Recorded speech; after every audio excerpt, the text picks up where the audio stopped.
Good morning, everyone, and welcome to our Sunday message for February 4th of 2024. The talk title today is February, the month of love. You know, for centuries, we have celebrated Valentine's Day during the month of February. The holiday actually has its roots in an ancient Roman festival, which was celebrated in mid-February, mark the beginning of spring. And since then, February has become known as the month of love. You know, I've taken some excerpts from Charles Fillmore's book, The 12 Powers of Man. Everybody loves somebody or something, sometime, somewhere, somehow. It may seem to be only oneself or one's problems, or maybe one's rigorous opinions, but love must play a part in the life of every individual. It is our nature to love. Love is the most universally recognized and most frequently misinterpreted of the 12 powers. It is a part of life and living, and without love, people perish. Even a wrong interpretation of this attribute of God is better than no love at all. But as those who are seeking to unfold all the faculties under God direction, we can be guided into the right use and development of this power. As we let the divine interpretation of love unfold in our lives, we will find that it opens the door to experiences of God's good above and beyond anything we have ever thought was possible.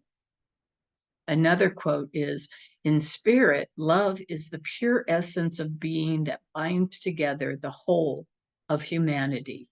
It is the harmonizing, healing, unifying, attracting power in the universe. In nature, it works as gravity. In divine mind, it is the idea of universal harmony and unity, which binds together the whole of God's creation into one harmonious unit, so that even the tiniest movement of a person's finger displaces atoms out in space, and the thoughts and feelings of our civilization combine to form a race consciousness, which determines the future of all humankind. We are indissolubly linked with everything in God's creation, and the only place we can ever be separate from it is in our own thinking, feeling nature. Love is. Love continues to be. Just as the sun continues to shine, whether we know it is there or whether or not we can see it, whether or not we believe it. On the level of mind, in the human plane, love is the power that draws people together as families and friends. Also in mind, at a higher level of development, it can be the inner light that enables us to see good in all persons, to identify with the higher nature of other individuals, even when they fail to express it. As Charles Fillmore explains it, love is an inner quality that sees good everywhere and in everybody. It insists that all is good, and by refusing to see anything but good, it causes that quality finally to appear uppermost in itself and in all things. The love center in the body is the heart. As the heart circulates life-giving blood throughout the body, so a right concept of love circulates life-giving substance through our thinking, feeling nature, as well as through our body and affairs. Development of the God-centered consciousness of oneness enriches all phases of the life it enters. Love is an inner quality that sees good everywhere and in everybody. It insists that all is good, and by refusing to see anything but good, it causes that quality finally to appear uppermost in itself in all things.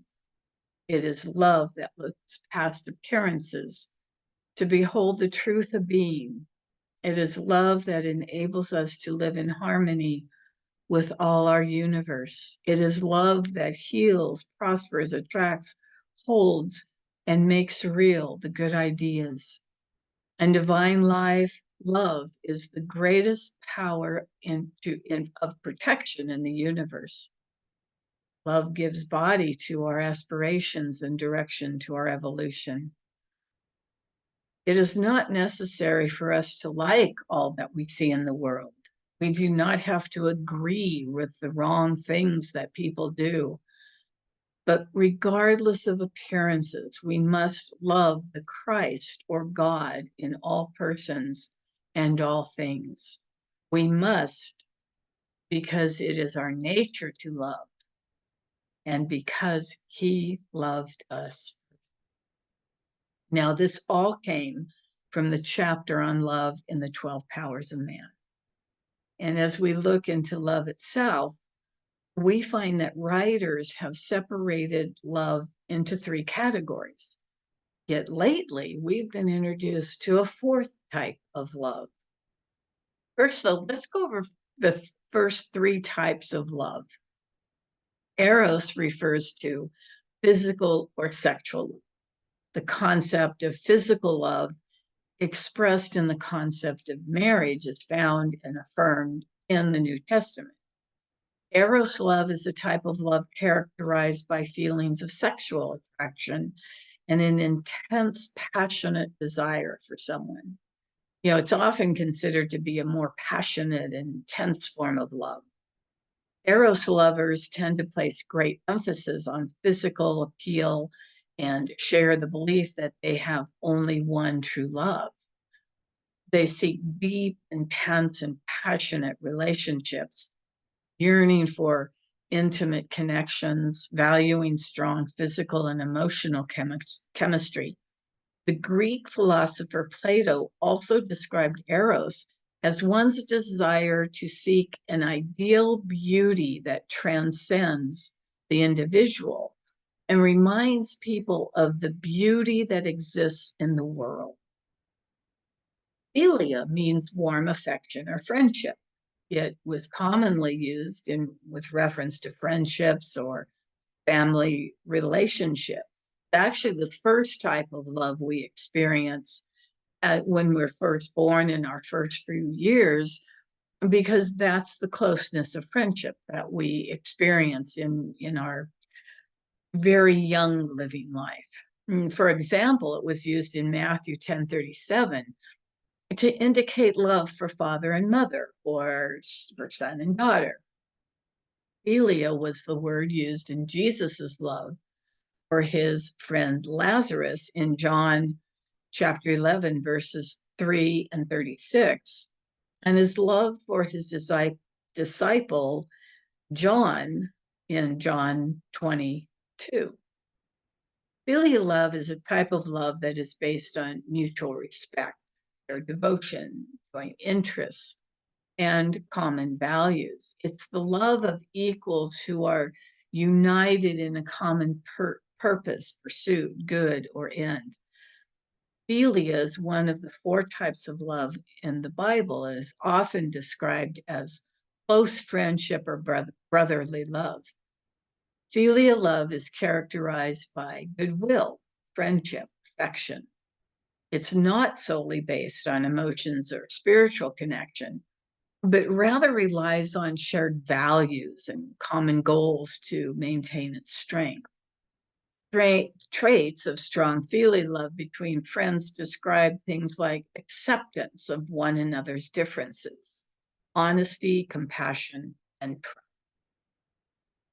Agape love is written as the sacrificial, unconditional love of God. In the New Testament, agape is the highest form of love.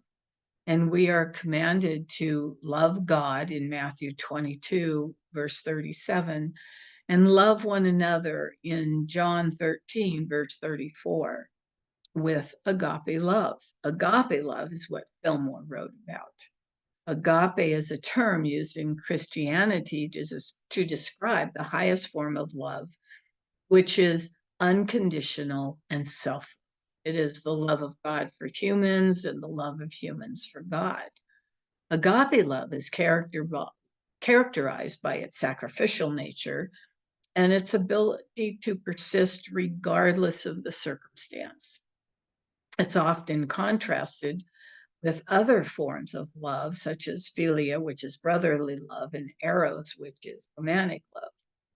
The concept of agape has been widely examined.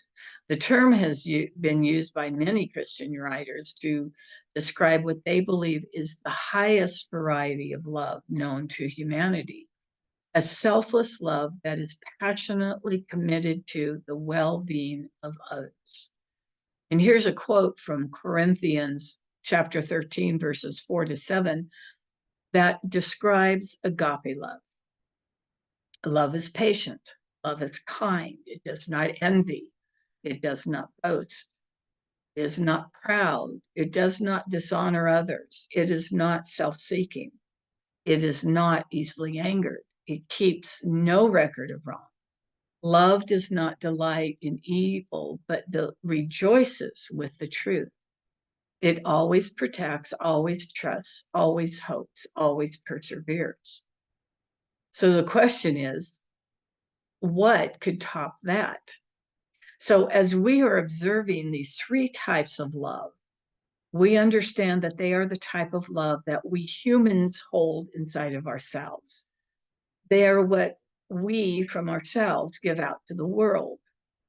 So what can be a fourth type of love? The kind that goes beyond even agape love. With agape love, we keep rising ourselves up to a higher level where we move to patience and kindness. We move from envy to happiness for the other. We go deeper into trust, hope, and perseverance. And some things that are written about love are agape love is characterized by its sacrificial nature and its ability to persist regardless of circumstances. These are active verbs that would describe an activity of our human nature. Part of Corinthians chapter 13, verses 4-7 describes agape love as not easily angered, rejoices in the truth, always hopes, always perseveres. However, mystical love is not an active love, at least not in that way.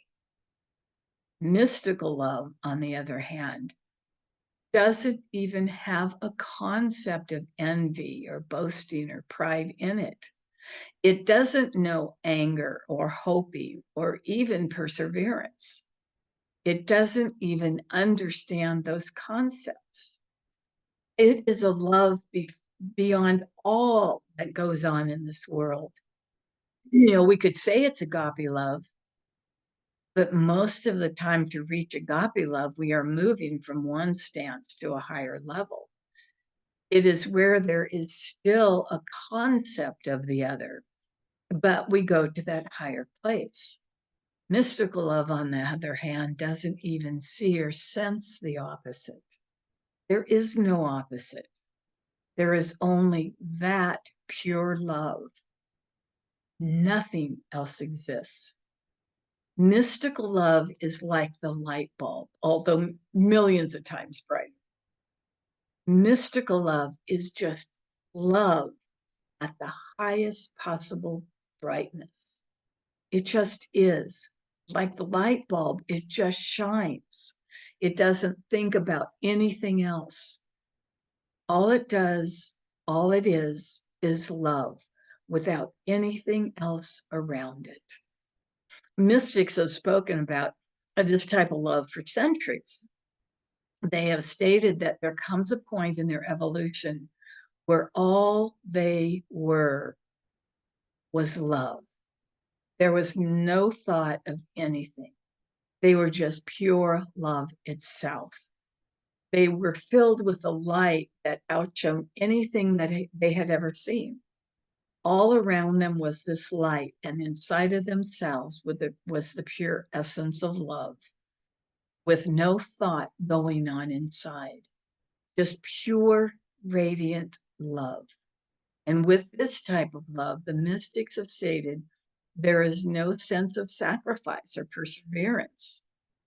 They were in a realm where everything just was, and it was all just love.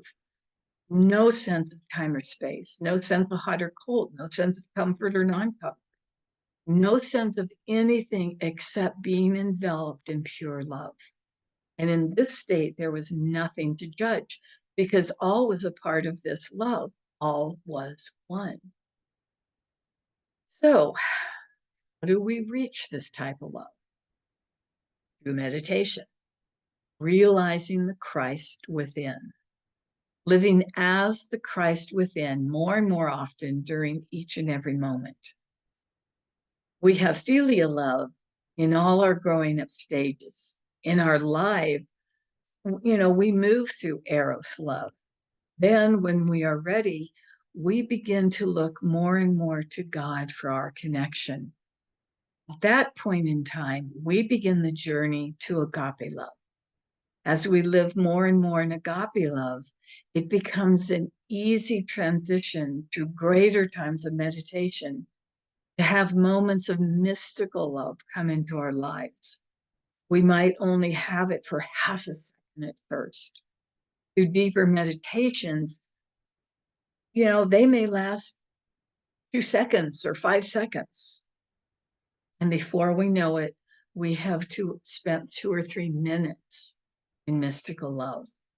And once we have this somewhat longer time in that state, that becomes the pull for us to have a time of meditation more and more often throughout the day. My wish for everyone is that you can spend enough time in meditation to experience this level of mystical love, even if it's only for 1 or 2 seconds. So as we finish for today, I want to leave you with this thought. How greatly do you want a connection with Spirit, the Christ of your being, even with God itself? So I'm asking you to contemplate that as you go through your day. And then when the urge comes over you, just sit down and be the Christ of your being for as long as it is comfortable you. You will be surprised at how soon you may have an experience of mystical love just for yourself. So God bless everyone. Much love to all of you. Have an absolutely beautiful week. Take care. Namaste.